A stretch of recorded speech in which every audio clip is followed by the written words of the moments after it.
Imagine building your kitchen around a statue and having so much wine that if you place the bottles one on top of the other, they would reach the top of Mount Etna. Not once, not twice, but more than 10 times. In this channel, I take you to some of the world's most exclusive 3 Michelin star restaurants. My name is Alexander, I'm the co-owner of a 1 Michelin star restaurant. Welcome to Alexander the Guest. What do Michelangelo, Leonardo da Vinci and Gucci all have in common? They all come from Florence, the birthplace of great Renaissance, a city of history, culture and romance, and home to our restaurant for today, Enoteca Pinchiorri. It all starts in 1970. Boy meets girl. He's Italian, she is French. He likes wine, she likes food. They go together so well, it's no wonder they fall for each other. In 1973, they opened a wine bar and offered tasting by the glass. It was not common practice back then. It paid off big time. As the wine bar got more popular, Giorgio started to bring in more and more vintage wines from around the world. That's when Annie really enters the picture. In 1979, she transforms the casual buffet into a first-class dining experience. Paired with Giorgio's fantastic wine, it's picture perfect. Then, one day in 1981, Giorgio is at the newsstand and happens to buy a copy of Michelin Guide. Imagine the surprise when he opens it and sees his restaurant. Hello, star number 1. Star number 2 comes the next year and number 3 in 1993. This puts Annie in the foreground.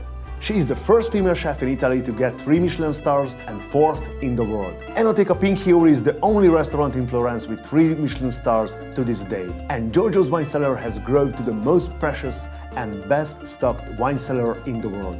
But if that's not enough, the Michelin Guide says this place is worth coming to just for the service. Enoteca Pinchiorri is a short walk from the Duomo. It's on the first floor of an upscale hotel in a charming old world building. Inside, there are a number of dining rooms decorated in classic style. White tablecloths, silver wine buckets, dark wood and plush armchairs. There are several tasting menus.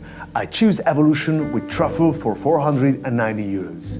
It's 9 courses where they pay tribute to Italian tradition, techniques and taste. First was a beef tartare with marinated egg yolk, almond cream and truffle. The ingredients blended nicely together. Next was a ravioli filled with leafy greens, salted fish and smoked herring milk. Fantastic flavors, perfect pasta. This was a serious dish. Next was a pretty autumn plate. It's exciting how the avocado meets the snail in Italy. These were amazing, but then came 3 dishes that really caught my attention. The first was Jerusalem artichoke, marinated with bergamot in a soup of almonds and black olives. In the soup was jelly with juniper-scented lobster inside. Our waiter told us to cut into the jelly first and let the flavors mix. This one was really complex, but the flavors worked great together. The second was another stuffed pasta, but this one was stewed duck and 40 months parmesan, toasted walnut oil and white truffle.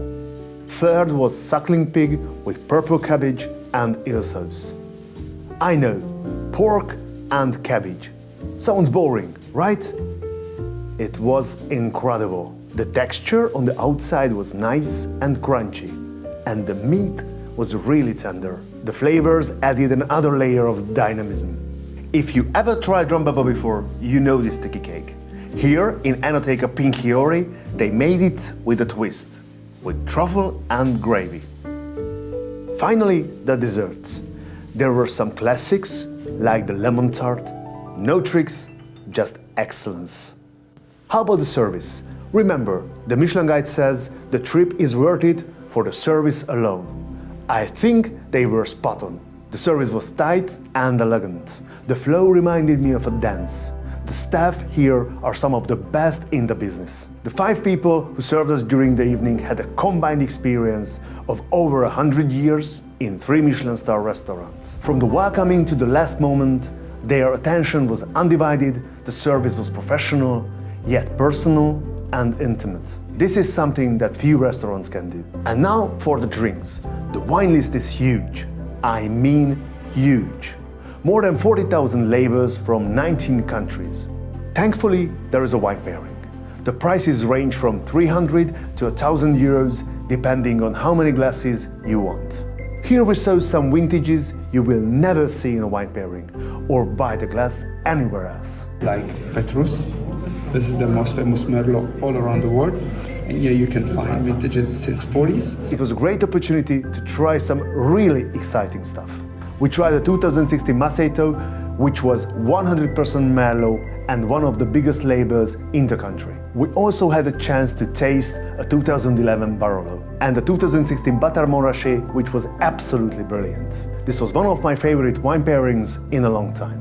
They also have the biggest water menu I have ever seen. More than 30 choices from all over the world, ranging in price from 10 to 40 euros for a 750 ml bottle.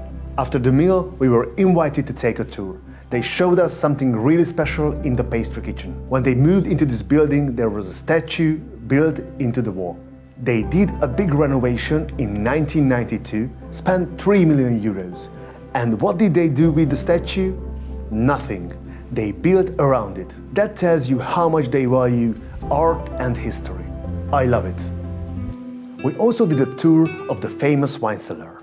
I felt like a kid in the candy store again. There are more than 100,000 bottles here.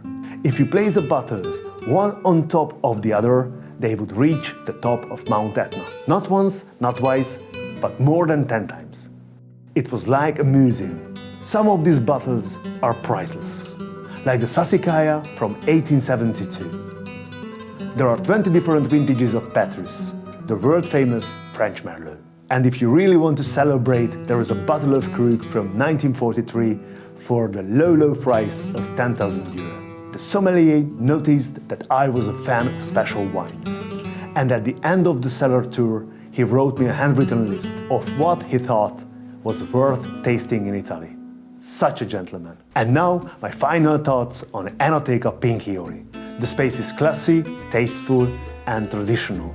There is a lot of history here, and you can feel it. I like that. The staff are some of the best I have seen. Definitely top 3 in my life. And the food. It was so good. I literally couldn't wait to come back.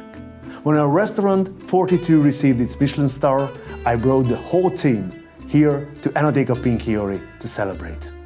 And that does it for this episode. Thank you for joining me. If you like this video, hit the subscribe button. See you next time. You can call me stupid.